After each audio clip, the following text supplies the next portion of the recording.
Let's cover the last topic of the chapter, which is hydrogen bonding. It is defined as the attractive force which binds hydrogen atom of one molecule with the electronegative atom of another molecule. तो सबसे पहले तो आपको electronegative elements याद होने चाहिए. एक बड़ा इजी सा वर्ड मैंने आपको बता रखा है, फोन. आज के टाइम में the most electronegative thing is phone, जिससे हमारा बहुत टाइम वेस्ट होता है. ठीक है, ऐसे ही FON आप याद कर लो. These are the three most electronegative elements. सबसे ज्यादा फ्लोरीन, सेकंड होता है oxygen and the third is nitrogen. तो ये तीनों है इलेक्ट्रोनेगेटिव एलिमेंट्स. इनके साथ जब हाइड्रोजन की बॉन्डिंग होती है, उसी वजह से हाइड्रोजन बॉन्ड प्रोड्यूस होता है, क्रिएट होता है, जो भी आप कहना चाहो, अराइज होता है. ठीक, जैसे हमने एक एग्जाम्पल लिया, we have a molecule HF. अब हाइड्रोजन और फ्लोरीन के बीच में कोवेलेंट बॉन्ड है. Both of these are non metals. इनके बीच में क्या है? एक कोवेलेंट बॉन्ड. लेकिन दोनों की इलेक्ट्रोनेगेटिविटी सेम तो नहीं है. Fluorine is highly electronegative. अब ये क्या करेगा, यहाँ का जो शेयर्ड पेयर है उसको थोड़ा सा अपनी तरफ खींचने की कोशिश करेगा, since it is more electronegative. अब ये सेंटर वाले इलेक्ट्रॉन्स थोड़ा सा फ्लोरीन की तरफ चले जाएंगे. उसकी वजह से fluorine will acquire partial negative charge, और जो हाइड्रोजन है it will become partially positive. ऐसे हमने एक और मॉलिक्यूल लिया HF का, वहां भी फ्लोरीन को पार्शियली नेगेटिव, हाइड्रोजन को पार्शियली पॉजिटिव दिखा दिया. अब क्या होगा, ये पोलर मॉलिक्यूल्स बन गए. दोनों दोनों पे चार्जेस प्रोड्यूस हो चुके हैं. अब पहले मॉलिक्यूल का नेगेटिव एंड और दूसरे मॉलिक्यूल का पॉजिटिव एंड, इन दोनों में अट्रैक्शन होगा. यही जो अट्रैक्शन है इसको हम बोलते हैं hydrogen bond, and this is shown by represented by dotted lines. अब यहाँ आप ध्यान से देखो, एक मॉलिक्यूल का हाइड्रोजन और दूसरे मॉलिक्यूल का इलेक्ट्रोनेगेटिव एलिमेंट है. इनके बीच का जो अट्रैक्शन है ये क्या है? Hydrogen bond. यहाँ पे इस वाले हाइड्रोजन को अगर हम देखें तो ये एक ब्रिज का काम कर रहा है. एक तरफ तो ये फ्लोरीन से जुड़ा है बाय कोवेलेंट बॉन्ड, और दूसरी तरफ भी ये फ्लोरीन से जुड़ा है, लेकिन इस तरफ क्या है? Hydrogen bond. तो एक तरफ कोवेलेंट बॉन्ड होगा और दूसरी तरफ बनेगा हाइड्रोजन बॉन्ड. इधर भी इलेक्ट्रोनेगेटिव के साथ है हाइड्रोजन, और इधर भी इलेक्ट्रोनेगेटिव के ही साथ जुड़ेगा.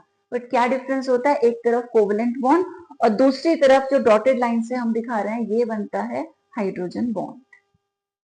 नेक्स्ट अब डिस्कस कर लेते हैं types of hydrogen bonding. Hydrogen bonding is basically of two types. एक होती है इंटरमॉलिक्यूलर हाइड्रोजन बॉन्डिंग, दूसरी है intramolecular hydrogen bonding. Intermolecular is between two और मोर मॉलिक्यूल्स. अब ये मॉलिक्यूल सेम भी हो सकते हैं, अलग अलग भी हो सकते हैं. बस क्या याद रखना है, एक से ज्यादा मॉलिक्यूल्स हमको लेने हैं. सपोज ये पहला HF है, ये दूसरा HF है, तो दो मॉलिक्यूल्स के बीच में हम दिखा रहे हैं. पहले के बीच में कोवेलेंट बॉन्ड है, दूसरा भी एक कोवेलेंट कंपाउंड है. Fluorine is more electronegative, hydrogen हो गया पार्शियली पॉजिटिव. ऐसा ही यहाँ भी होगा. अब एक का नेगेटिव एंड, दूसरे का पॉजिटिव एंड, दोनों में अट्रैक्शन हो गया, हाइड्रोजन बॉन्ड बन गया. नेक्स्ट केस में हमने दो अलग अलग मॉलिक्यूल्स लिए हैं, एक है HF, दूसरा है H2O. यहाँ भी क्या है? फ्लोरीन इलेक्ट्रोनेगेटिव है और इस केस में ऑक्सीजन इलेक्ट्रोनेगेटिव है, तो हाइड्रोजन होगा इलेक्ट्रोपॉजिटिव. अब एक मॉलिक्यूल का नेगेटिव एंड और दूसरे मॉलिक्यूल का पॉजिटिव एंड, इनके बीच में अट्रैक्शन हो जाएगा. पर ध्यान देना, एक तरफ हाइड्रोजन है और एक तरफ इलेक्ट्रोनेगेटिव एलिमेंट है, तो ये दोनों का होना जरूरी है. ऐसे ही नेक्स्ट आता है इंट्रामॉलिक्यूलर. अब इंट्रा में आप ध्यान रखो, ए आ रहा है इंट्रा, और ए मीन्स होता है वन. जैसे इंग्लिश में हम पढ़ते हैं ना, अ पेंसिल अ बुक, तो अ मीन्स वन.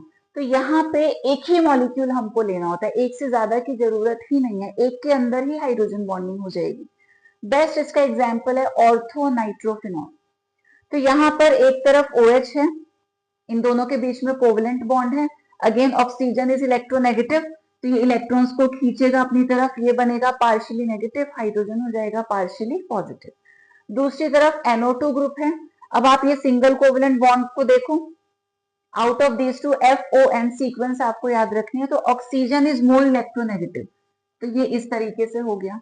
अब एक कोवेलेंट बॉन्ड का पॉजिटिव पार्ट, दूसरे कोवेलेंट बॉन्ड का नेगेटिव पार्ट, इन दोनों में अट्रैक्शन हो जाएगा, हाइड्रोजन बॉन्ड बन जाएगा. अब सिर्फ एक मॉलिक्यूल हमने यूज किया, सिंगल मॉलिक्यूल, तो इसका नाम हो जाएगा इंट्रा. जैसे यहाँ एक में तो एक्सप्लेन नहीं कर सकते, एक से ज्यादा लेने पड़ते हैं, तो more than one is intermolecular and just one molecule is intramolecular. अब कई लोगों को कंफ्यूजन होगा कि आखिर ये ऑर्थो नाइट्रोफिनॉल क्या है. तो जल्दी से समझते हैं, ये जो कंपाउंड है इसको बोलते हैं बेंजीन। अब इस बेंजीन में जब OH अटैच हो जाता है इसका नाम हो जाता है phenol. Benzene with OH is phenol. अब इस फिनॉल में मतलब एक ग्रुप जैसे ये पहले से अटैच्ड है, जो ग्रुप पहले कोई भी ग्रुप ये हो सकता है जो पहले से बेंजीन में प्रेजेंट है, इसके बिल्कुल नेक्स्ट वाली पोजीशंस होती हैं ऑर्थो, उसके आगे वाली पोजीशंस होती हैं मेटा, और बिल्कुल इसके ऑपोजिट वाली पोजीशन होती है पैरा। अब हमने क्या बोला, ऑर्थो नाइट्रोफिनॉल। फिनॉल तो ये हो गया, अब फिनॉल में ऑर्थो पोजीशन पे नाइट्रो जोड़ना है। तो देखो फिनॉल में ये नेक्स्ट वाली पोजीशन ऑर्थो है, यहाँ पे हमने नाइट्रो अटैच कर दिया तो बन गया ऑर्थो नाइट्रोफिनॉल। ऑर्थो पोजीशन का नाम है, उस पोजीशन पे नाइट्रो प्रेजेंट है और जो मेन कंपाउंड है वो फिनॉल है। तो स्ट्रक्चर भी आप लर्न कर लेना। So this is all about hydrogen bonding.